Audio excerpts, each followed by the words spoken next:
один из первых револьверов. Сейчас мы попросим его владельца нам рассказать, как он вообще устроен. Гурен, а можешь нам показать? Показать и рассказать. Ovdje se puni. To su prvi koltovi bili. Negde oko 9 mm treba da mu je prečnik. Još nemaju udarnu iglu uopšte. Znači udaraju u kapislu. Pa se tako aktivirao. Но это американский рад или русский рад? Ruski. Русский рад. Ruski rad.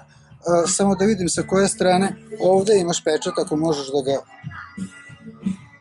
Да, вот корона и написано вот-вот.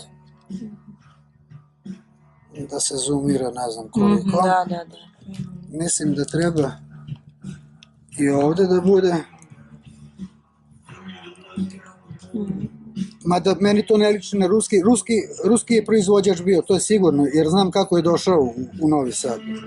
Да, но написано здесь А по... мы могли иностранцы в России делать?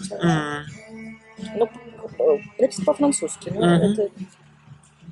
I ovo je prva kočnica. Nije bilo kočnica mehaničkih onih, nego Мог se владелец быть povlačilo. русским, а производство...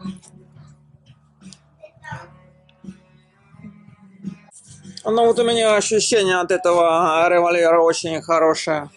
То есть он просто, с моей точки зрения, в прекрасном состоянии. В прекрасном.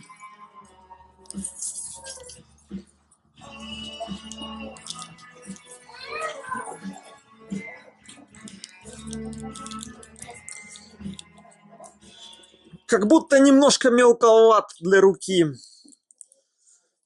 Особенность револьверов того времени, не знаю. Вот такой прям он небольшой.